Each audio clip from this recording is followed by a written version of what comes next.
F hub వారి పియాన్ ద ఫ్లీ గచ్చిబౌలిలో డిసెంబర్ 15న రాహుల్ సిప్లిగంచే Oscar range live concert. For booking contact. నమస్తే, వెల్కమ్ టు సుమన్ టీవీ. నేను మీ సుమన్ టీవీ ఉషా. ప్రముఖ హీరో అల్లు అర్జున్ని చిక్కడపల్లి పోలీస్ స్టేషన్ పోలీసులు ఎవరైతే ఉన్నారో ఇవాళ వాళ్ళ ఇంటి దాకా వెళ్ళి ఆయనని అదుపులోకి తీసుకోవడం అయితే జరిగింది. అంటే ఎఫ్ఐఆర్ ఫైల్ చేశారా, దీనికి కేసుకి సంబంధించిన పూర్తి వివరాలు ఏంటో మనతో పాటు శశికాంత్ గారు ఉన్నారు, అడ్వకేట్. ఆయన అడిగి తెలుసుకుందాం. నమస్తే శశికాంత్ గారు. నమస్తే అండి ఉషా గారు. సో అల్లు అర్జున్ గారి న్యూస్ కి సంబంధించి ఒక అప్డేట్ అయితే మనం వింటూ ఉన్నాం. ఇవాళ ఆయనని అదుపులోకి తీసుకున్నారు అని వింటూ ఉన్నాం. దీనికి సంబంధించిన పూర్తి విచారణ ఏంటి, అంటే ఇది ఎఫ్ఐఆర్ని ఫైల్ చేయడం జరిగిందా, అంటే సెక్షన్స్ ఏంటి, ఏ విధంగా ఆయన అదుపులోకి తీసుకున్నారు, అసలు విచారణ ఏంటి? మన అందరికీ తెలుసు, ఇటీవల కాలంలో పెద్ద దుమారం లేపిన ఇన్సిడెంట్ ఇది. సంధ్యా థియేటర్లో premiere show Pushpa 2 pan India movie release చేస్తాం జరిగింది. 4వ తారీఖు రాత్రి ఈ ఇన్సిడెంట్ జరిగిందండి. భాస్కర్ అనే ఒక వ్యక్తి తన వైఫ్ రేవతి, కొడుకు శ్రీతేజ్ కూతురుతో పాటు అక్కడికి వెళ్తాం జరిగింది. కొడుకు చాలా చిన్నపిల్లవాడు, 10 ఏళ్ళు ఉంటుంది సుమారుగా. రేవతి 35 ఏళ్ళ వరకు ఉండొచ్చు. భాస్కర్ అనే వ్యక్తి 40 ఏళ్ళు ఉంటాడు. ఇంకో చిన్న కూతురు కూడా ఉంది వాళ్ళకి. అందరు కలిసి చక్కగా మూవీకి వెళ్దామని ప్లాన్ చేసుకొని మధ్యతరగతి వ్యక్తులు వాళ్ళు 5,000 రూపాయలు ఖర్చు పెట్టి ఆ టికెట్ 1,100 రూపాయలు బెనిఫిట్ షో అయినా కూడా కొడుకు పుష్ప ఫ్యాన్ కాబట్టి 1,100 రూపాయలు పెట్టి టికెట్ కొనుక్కొని వెళ్తాం జరిగింది. సరే వెళ్ళారు, అయిపోయింది. అక్కడ లోపలికి వెళ్ళిన తర్వాత ఒకటేసారి గేట్లు ఓపెన్ అయ్యాయి. పెద్ద పెద్ద కార్లు ఒక 4-5 వచ్చాయి. అందులో నుంచి పుష్ప అనే హీరో, అల్లు అర్జున్ హీరో పైకి టాప్ ఏదైతే రూఫ్ ఉంటుందో అది ఓపెన్ చేసుకొని పైకి వెళ్ళి ఇట్లా ఊపడం జరిగింది చేతులు. అలా అందరు జనాలు ఒక్కసారి చూసేసరికి తెర మీద కనిపించే స్టార్, అంత పెద్ద స్టార్ మాస్ హీరో ఒక్కసారి జనాల మధ్యలో కనిపించేసరికి ఉప్పొంగిపోయి ఆ క్రౌడ్ మొత్తం ఆయన పైకి వస్తాం జరిగింది. ఆ మధ్యలో ఇరుక్కున్నదే ఈ రేవతి అనే మహిళ, along with small child 10 years old Sriteja, ఎవరైతే పుష్ప ఫ్యాన్.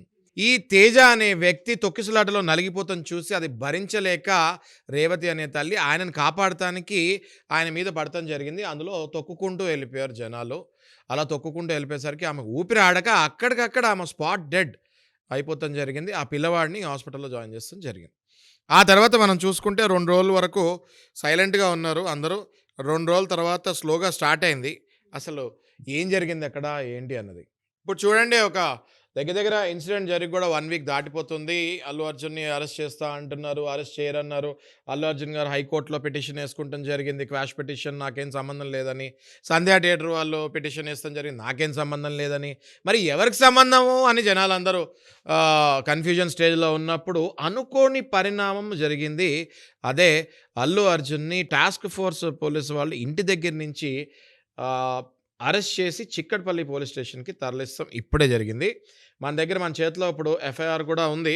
ఎఫ్ఐఆర్ కనుక మనము చూస్తే ఉషా గారు, ఇందులో సెక్షన్స్ మనం కనుక చూస్తే బిఎన్ఎస్ కొత్త చట్టం వచ్చింది, భారతీయ న్యాయ సంహిత అని.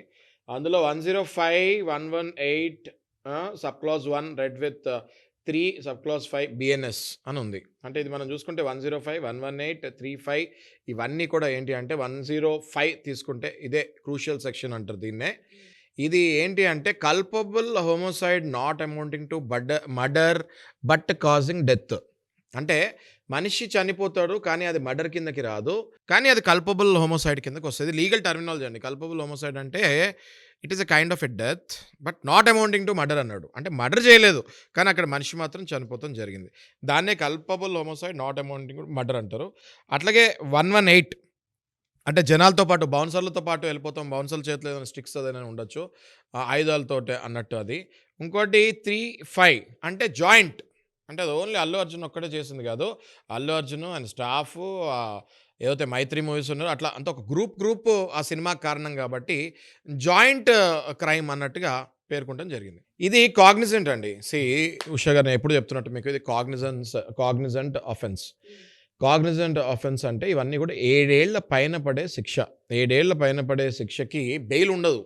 నాన్ బెయిలబుల్ వారెంట్ అంటారు. కంపల్సరీ రిమాండ్కి పంపించే సెక్షనే ఈ 105. అర్థమవుతుంది కదా మీకు. 41A నోటీస్ బిలో 7 years అయితే అల్లు అర్జున్కి 41A నోటీస్ ఇచ్చి పంపించేసేవాళ్ళు. కానీ ఇందులో 105 అనేది నాన్ బెయిలబుల్ ఉంది కాబట్టి సెక్షను కంపల్సరీ అల్లు అర్జున్ గారిని రిమాండ్కి పంపిస్తారని నేను అనుకుంటున్నాను. ఓకే. అయితే మనం అందరం చూస్తే ఇప్పుడు ఆయన ఒక లెటర్ కూడా రాస్తాం జరిగింది. కంప్లైంట్ ఇచ్చేటప్పుడు యాజ్ ఎ ఫార్మాలిటీ రాయాలి రేవతి కాబట్టి హస్బెండ్ రేవతి వాళ్ళ హస్బెండ్ అండి, భాస్కర్ ఆయన పేరు. To the inspector of police చిక్కట్పల్లికి ఆయన ఏం రాశారంటే, పలానా నా పేరు భాస్కర్, 40 ఏళ్ళు, ప్రైవేట్ ఎంప్లాయీ, నేను దిల్సుఖ్ నగర్లో ఉంటాను. ప్రీమియర్ షో చూస్తానికి 4వ తారీఖు రాత్రి 4 టికెట్లు కొనుక్కొని అక్కడికి వెళ్తాం జరిగింది. కరెక్ట్గా 9:40 PM అంటే 9:40 రాత్రి ఆ ప్రాంతంలో సడన్గా ఒకటేసారి కార్లు వస్తాం జరిగాయి. ఆ కార్లో అల్లు అర్జున్ హీరో మనకు అందరికీ కనపడడం జరిగింది.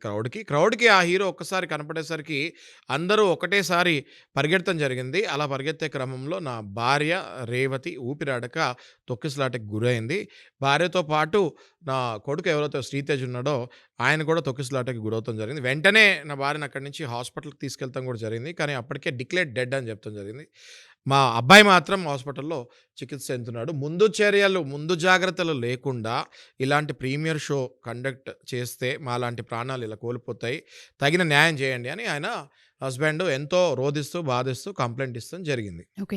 కంప్లైంట్ ఒక అల్లు అర్జున్ గారి మీదనే ఫైల్ అయింది అంటారా? లేదంటే థియేటర్ యాజమాన్యం కావచ్చు, లేదంటే మీరు అన్నట్టుగా ఏదైతే పుష్ప టీంకి సంబంధించి వీళ్ళపైన కూడా ఫైల్ అయిందా? కంప్లీట్గా ఈ ఎఫ్ఐఆర్ కనుక మనం చూసుకుంటే ఇది సంధ్యా థియేటర్ ఓనర్స్ పైన, అల్లు అర్జున్ పైన, ఇంకా అల్లు అర్జున్ స్టాఫ్ పైన ఈ ఎఫ్ఐఆర్ బుక్ అవుతాం జరిగింది. ప్రస్తుతానికైతే ఆయన చిక్కడపల్లి పోలీస్ స్టేషన్లో ఉన్నారని మనం భావించవచ్చు అంటారా? ఏ విధంగా ఇన్వెస్టిగేషన్ చేసే అవకాశం ఉంటుందంటారు? నేను ఇందాక మీకు చెప్పినట్టు ఇవన్నీ కూడా నాన్ కాగ్నిజబుల్ అండి. మోస్ట్ సివియర్ సెక్షన్స్ ఉంటాయి ఇందులో. 7 years ప్లస్ అంటే ఇవన్నీ కూడా 10 years జైలు పడే అవకాశం ఉన్న సెక్షన్స్ ఇవన్నీ కూడా. అయితే ఏదైనా కూడా ఫస్ట్ రిమాండ్కి తరలించాలి. రిమాండ్కి తరలించిన తర్వాత మళ్ళీ ఈయన బెయిల్ అప్లై చేసుకొని బెయిల్ వచ్చే ఛాన్సెస్ ఉంటాయి. ఖచ్చితంగా ఆయనకి రిమాండ్ తరలిస్తారని నేను అనుకుంటున్నాను. సో డెఫినెట్గా చూద్దాం తర్వాత అప్డేట్ ఏ విధంగా ఉండే అవకాశం ఉంటుంది అన్నది. అండ్ దాంతోపాటు అసలు అల్లు అర్జున్ గారు దీనిపైన ఏ విధంగా యాక్షన్ తీసుకునే అవకాశం ఉంటుంది, కోర్టుని ఎలా సంప్రదిస్తారన్న వివరాలు నెక్స్ట్ ఎపిసోడ్లో తెలుసుకుందాం. థ్యాంక్ యూ శశికాంత్ గారు, thank you so much. Thank you.